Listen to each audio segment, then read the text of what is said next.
آج سے 1400 سال پہلے عرب پہاڑوں اور صحراؤں کی سرزمین تھی۔ شدید گرم ماحول کی وجہ سے یہاں زندگی بالکل بھی آسان نہ تھی۔ سرزمین عرب علم و فنون کے مراکز سے بہت دور ایک پسماندہ علاقہ تھا، جہاں سینکڑوں قبیلوں کے درمیان بالادستی اور بقا کی جنگ جاری تھی۔ ان قبائلی جنگوں میں آدمیوں کو زندہ جلانا، عورتوں کا پیٹ چاک کرنا اور بچوں کو قتل کرنا معمول کی بات تھی۔ اہل عرب میں زنا کو جائز سمجھا جاتا تھا۔ شراب خوری اور جوا اہل عرب میں کثرت سے رائج تھا۔ اہل عرب بیٹیوں کو زندہ دفن کر دیتے تھے۔ منڈیوں میں ماں باپ کو بیچنے کے لیے لے جایا جاتا۔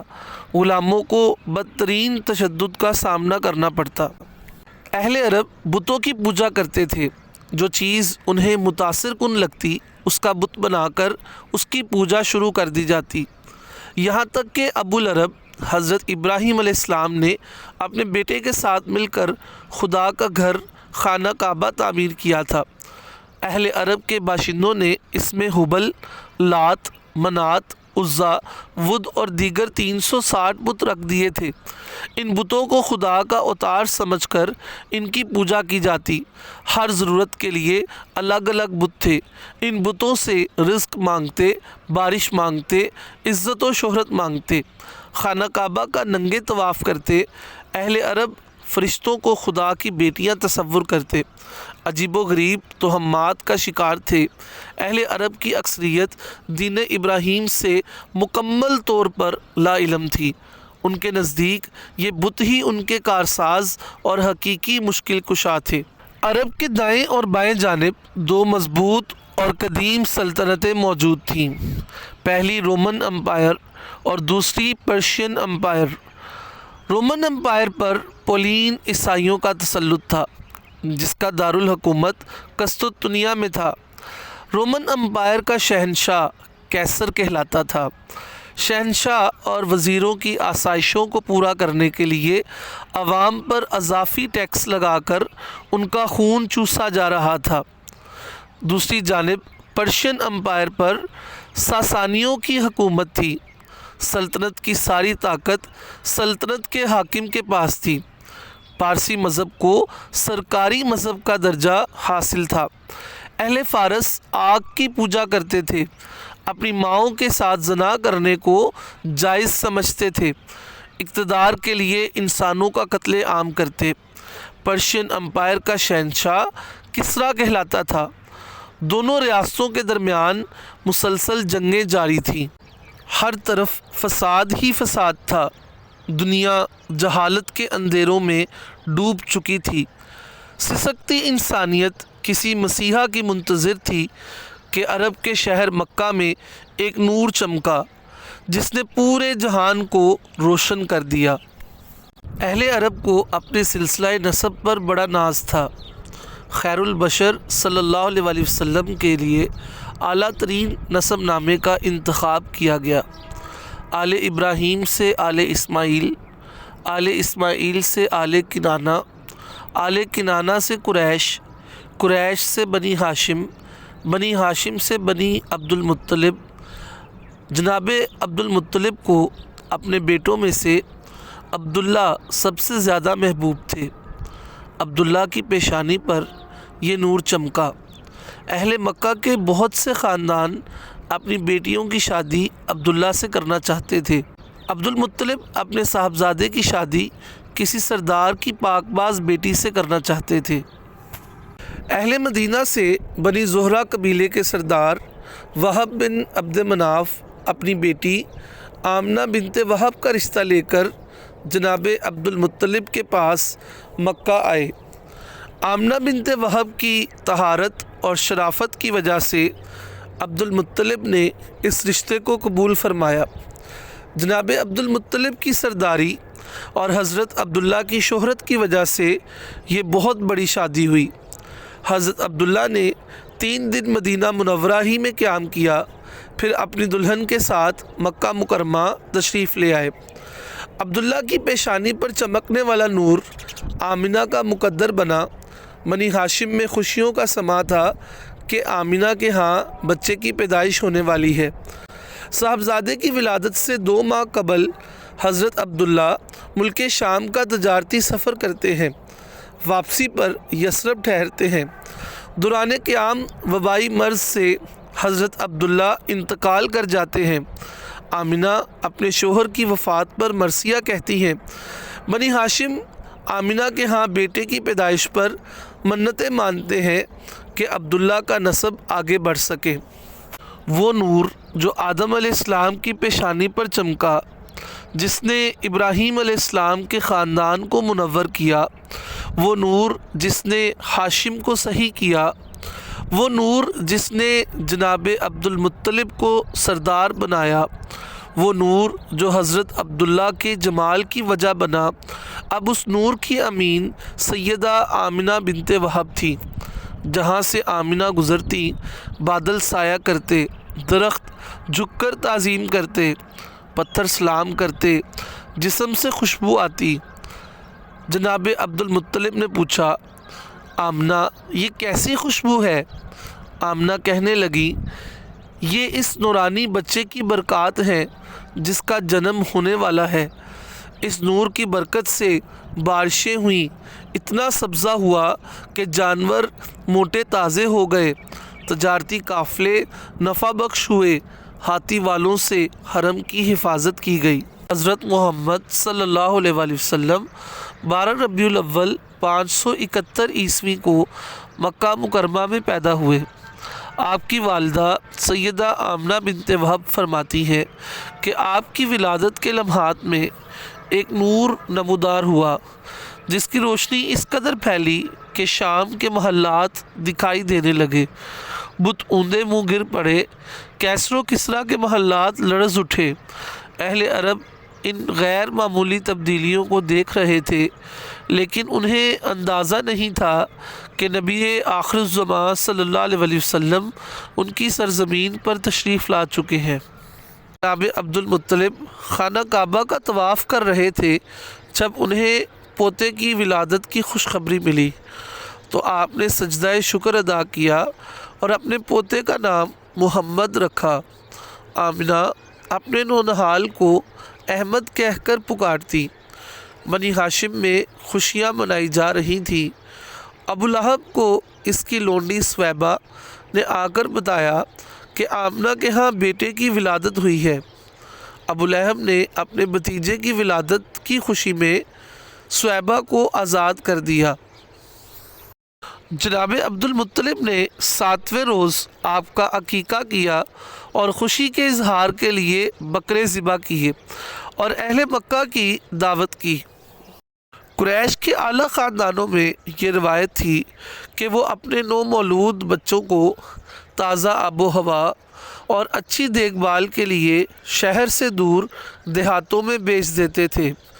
مخصوص قبیلے کی عورتیں ابتدائی چند سال ان بچوں کی نگرانی کرتیں۔ انہیں اس کے عوض معاوضہ ادا کیا جاتا۔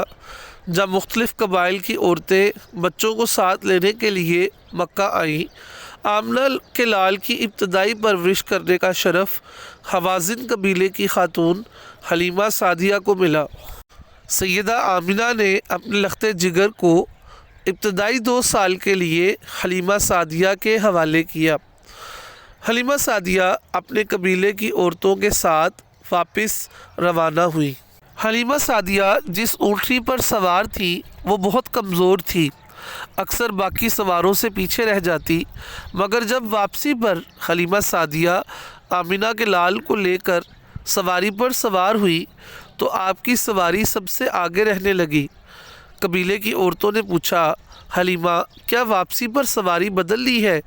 حلیمہ سعدیہ بولی، نہیں، سواری نہیں بدلی بلکہ سوار بدل لیا ہے۔ جب گھر پہنچی تو حلیمہ سعدیہ کا پورا خاندان اس نورانی بچے کو دیکھ کر خوشحال ہو گیا۔ پوری رات سیدہ حلیمہ سعدیہ کا گھر جگمگاتا۔ صبح کچھ عورتیں سیدہ حلیمہ سعدیہ کے گھر آئیں۔ کہا کہ حلیمہ تو بڑی امیر ہو گئی ہے، رات کے وقت بھی چراغ نہیں بجھاتی۔ حلیمہ ان عورتوں کو حضرت محمد صلی اللہ علیہ وآلہ وسلم کے پاس لے گئیں اور کہا کہ یہ وہ چراغ ہے جس نے ہمارے آنگن کو روشن کر دیا ہے۔ شام کے وقت جب عورتیں کھانا پکانے میں مصروف ہوتیں تو بچیاں اپنے بھائی لے کر باہر آ جاتیں۔ ہر کوئی کہتی کہ میرا ویر سب سے سونا ہے۔ جب حلیمہ سعدیہ کی بیٹی شیمہ محمد کو لے کر بنو سعد کی گلیوں میں آتی تو شیمہ کہتی کہ میرا ویر محمد بھی آ گیا ہے۔ تو شیمہ کی سب سہیلیاں کہتی کہ تیرے ویر محمد کی تو کیا بات ہے، ہمارے ویر تو سونے ہیں، لیکن تیرا ویر محمد اس کا کوئی مقابلہ نہیں، وہ سب سے سونا ہے۔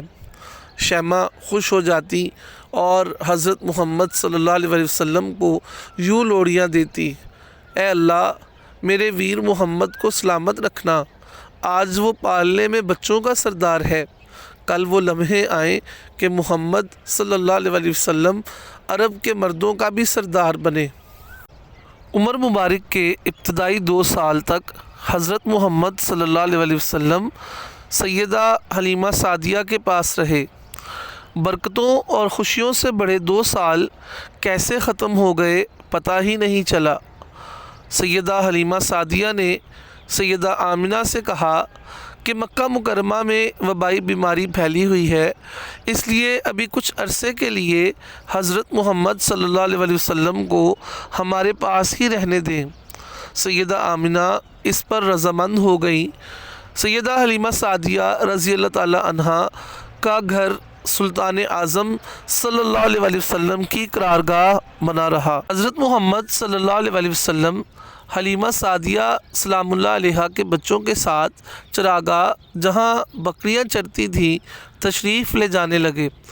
ایک دن حضرت محمد صلی اللہ علیہ وسلم چراگاہ میں تھے کہ حلیمہ سعدیہ کے بیٹے دمرہ دوڑتے ہوئے آئے اور اپنی والدہ سے کہا، اماں جان بڑا غضب ہو گیا، حضرت محمد صلی اللہ علیہ وسلم کو 3 آدمیوں نے جو بہت ہی سفید لباس پہنے ہوئے تھے، انہوں نے حضرت محمد صلی اللہ علیہ وسلم پر حملہ کیا اور میں اسی حال میں ان کو چھوڑ کر بھاگا ہوا آیا ہوں۔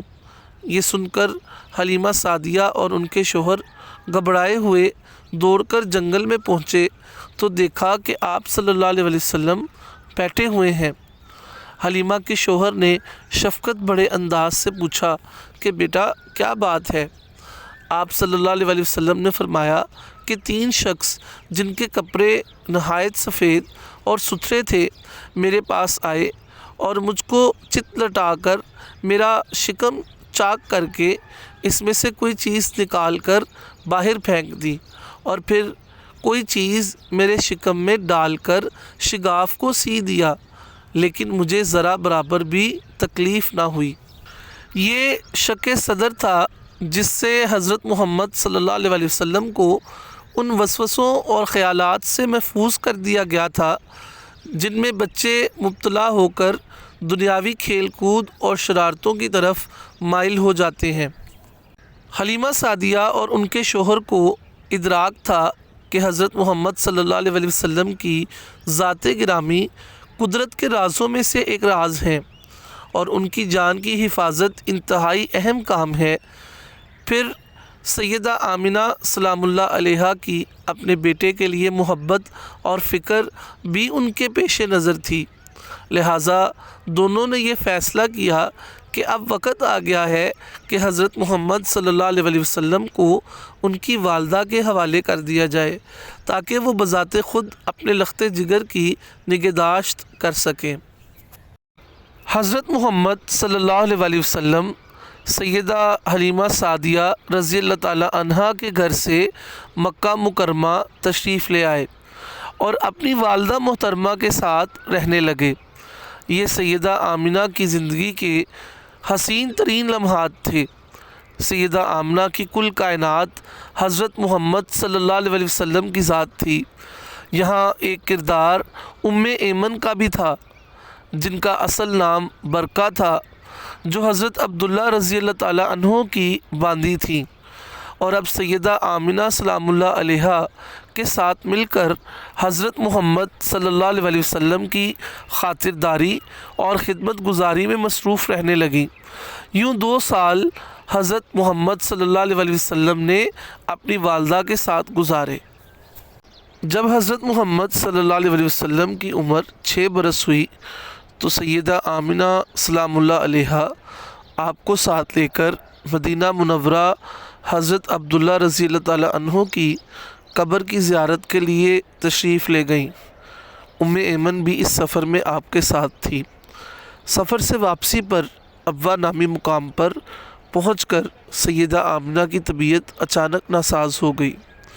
سیدہ آمنہ اپنی زندگی کے آخری لمحات میں تھی اور آپ نے فرمایا کہ میں ایسے بیٹے محمد کو جنم دے کر دنیا سے جا رہی ہوں جس کا ذکر رہتی دنیا تک باقی رہے گا۔ اپنی والدہ سیدہ آمنہ سلام اللہ علیہا کی وفات کے بعد حضرت محمد صلی اللہ علیہ وسلم اپنے دادا کے ساتھ رہنے لگے۔ ایمن اس عرصہ کے دوران آپ کی خدمت گزار رہتی۔ جناب عبد المطلب کے لیے صحن حرم میں قریش کے سردار کی حیثیت سے ایک تخت نما جگہ مخصوص تھی جہاں بیٹھ کر آپ لوگوں سے مخاطب ہوتے۔ ایک دن حضرت محمد صلی اللہ علیہ وسلم اس جگہ پر آ کر بیٹھ گئے تو جناب عبد المطلب نے حکم دیا کہ آپ صلی اللہ علیہ وسلم کو وہاں سے نہ اٹھایا جائے، جبکہ کسی اور کو اس جگہ پر بیٹھنے کی اجازت نہ تھی۔ ایک موقع پر جناب عبد المطلب نے فرمایا کہ میری اجازت کے بغیر کوئی حضرت محمد صلی اللہ علیہ وسلم کو دور کسی کام کے لیے نہیں بھیجے گا۔ اپنے والدین کے انتقال کے بعد دادا کا سایہ شفقت مزید 2 سال آپ کے ساتھ رہا۔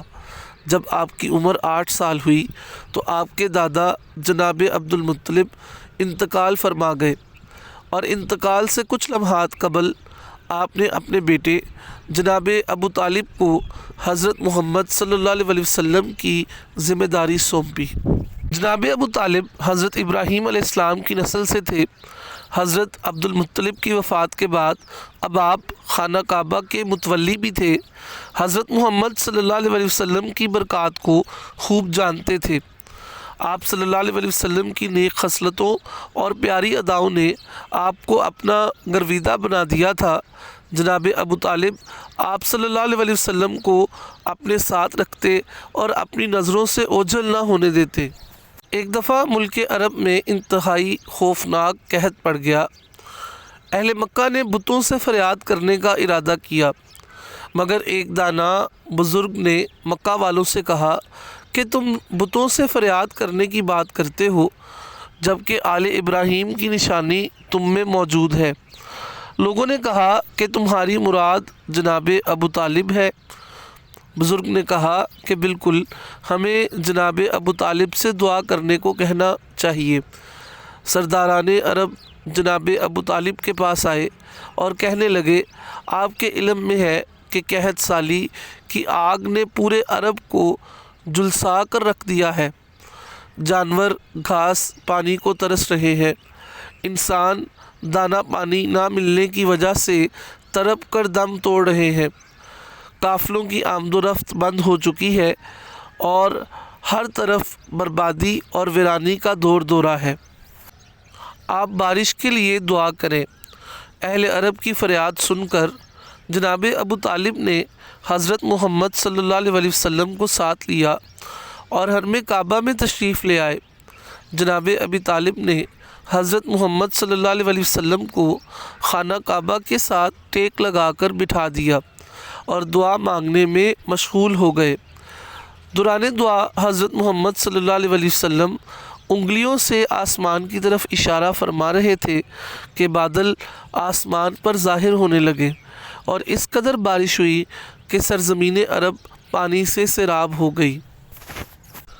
جناب ابو طالب نے اس موقع پر حضرت محمد صلی اللہ علیہ وسلم کی شان میں اشعار پڑھے اور کہا کہ وہ ایسے گورے رنگ والے ہیں کہ ان کے روشن چہرے کے ذریعے سے بدلی سے بارش طلب کی جاتی ہے۔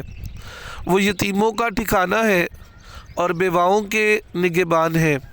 12 برس کی عمر میں حضرت محمد صلی اللہ علیہ وسلم نے جناب ابو طالب کے ساتھ ملک شام کا پہلا تجارتی سفر کیا۔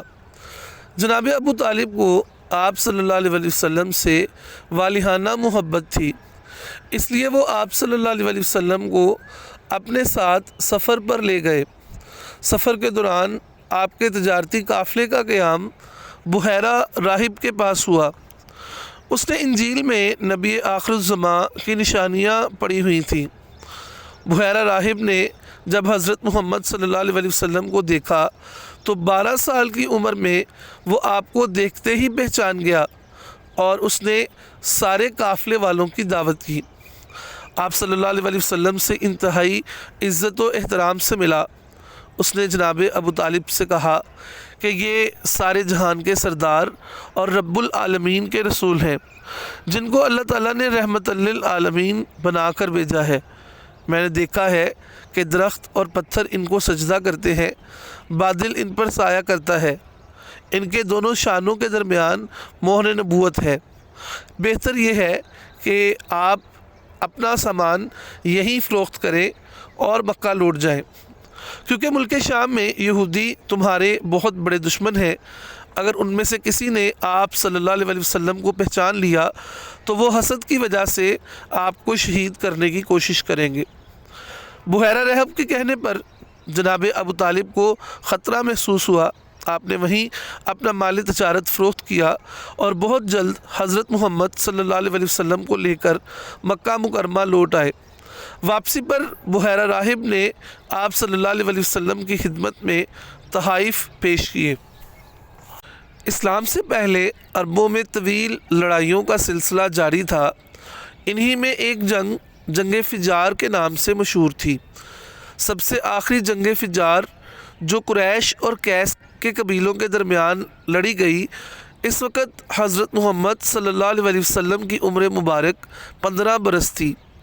چونکہ قریش اس جنگ میں حق پر تھے اور خانہ کعبہ کے تقدس کو بحال رکھنے کے لیے میدان میں اترے تھے، اس لیے آپ صلی اللہ علیہ وسلم نے خانہ کعبہ کے تقدس کے لیے اس جنگ میں قریش کی طرف سے شرکت فرمائی، اور آپ صلی اللہ علیہ وسلم کی ذمہ داریوں میں تیروں کو اکٹھا کر کے قریش کے تیر اندازوں کو فراہم کرنا تھا۔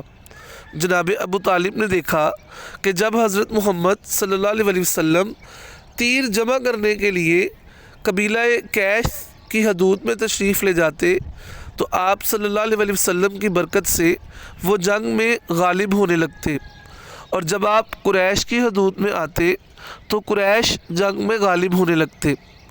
جناب ابو طالب نے حضرت محمد صلی اللہ علیہ وسلم سے قریش کی حدود میں رہنے کی گزارش کی تو آپ صلی اللہ علیہ وسلم کی برکت سے قریش غالب آئے اور آخرکار صلح سے اس لڑائی کا خاتمہ ہوا۔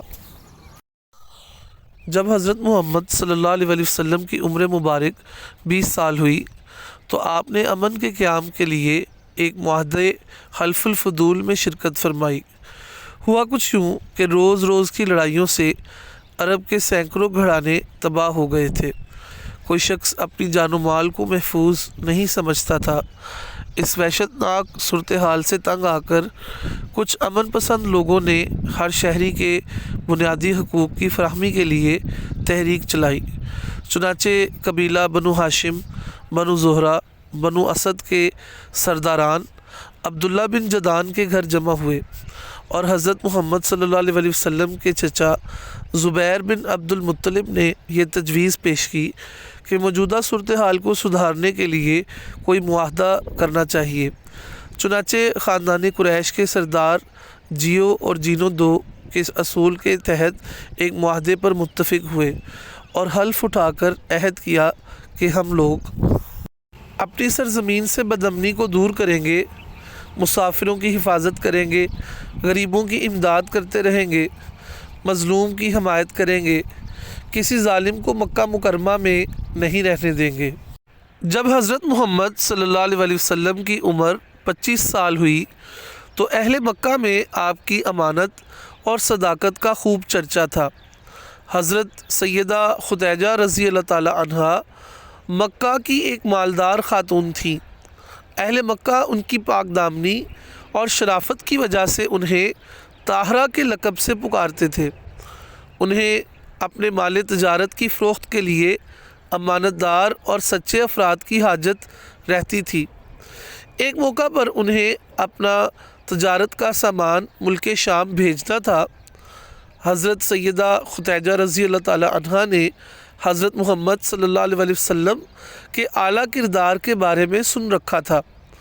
حضرت سیدہ ختیجہ رضی اللہ تعالی عنہا نے آپ کو پیغام بھیجا کہ وہ چاہتی ہے کہ آپ اس سال ملک شام ان کا تجارت کا سامان لے جائیں۔ حضرت محمد صلی اللہ علیہ وسلم نے جناب ابو طالب سے اس معاملے میں مشورہ کیا کہ کیا انہیں سیدہ ختیجہ رضی اللہ تعالی عنہا کا مال تجارت لے کر ملک شام کا سفر کرنا چاہیے۔ جناب ابو طالب نے سیدہ ختیجہ رضی اللہ تعالی عنہا کے اعلیٰ نسب اور اعلیٰ کردار کی وجہ سے اس معاملے کی تائید کی، لہٰذا آپ صلی اللہ علیہ وسلم ملک شام تجارت کے سفر کے لیے روانہ ہوئے۔ سیدہ ختیجہ رضی اللہ تعالی عنہا کے غلام میسرہ بھی اس سفر میں آپ کے ساتھ تھے۔ جب یہ تجارتی قافلہ ملک شام کے شہر بصرہ کے بازار کی طرف بڑھ رہا تھا، اہل قافلہ نے نستورہ راہب کی خانگاہ کے قریب پڑاؤ ڈالا۔ نستورہ راہب میسرہ کو پہلے سے جانتا تھا۔ جب اس نے حضرت محمد صلی اللہ علیہ وسلم کا چہرہ انور دیکھا تو وہ دیکھتے ہی آپ صلی اللہ علیہ وسلم کو پہچان گیا، اور اس نے میسرہ کو اپنے پاس بلایا اور دریافت کیا کہ میسرہ، یہ کون شخص ہے جو اس درخت کے نیچے آرام فرما ہے؟ میسرہ نے جواب دیا کہ یہ مکہ کے رہنے والے ہیں اور خاندان بنو ہاشم کے چشم و چراغ ہیں۔ ان کا نام محمد صلی اللہ علیہ وسلم ہے اور لقب امین ہے۔ نستورہ نے کہا کہ سوائے نبی کے اس درخت کے نیچے آج تک کوئی نہیں اترا، اس لیے مجھے پورا یقین ہے کہ یہ نبی آخر الزماں ہیں۔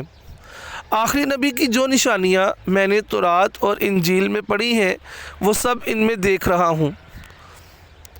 کاش میں اس وقت تک زندہ رہتا جب یہ نبوت کا اعلان کرتے، تو میں ان کی بھرپور مدد کرتا اور پوری جانثاری کے ساتھ ان کی خدمت گزاری میں اپنی عمر گزار دیتا۔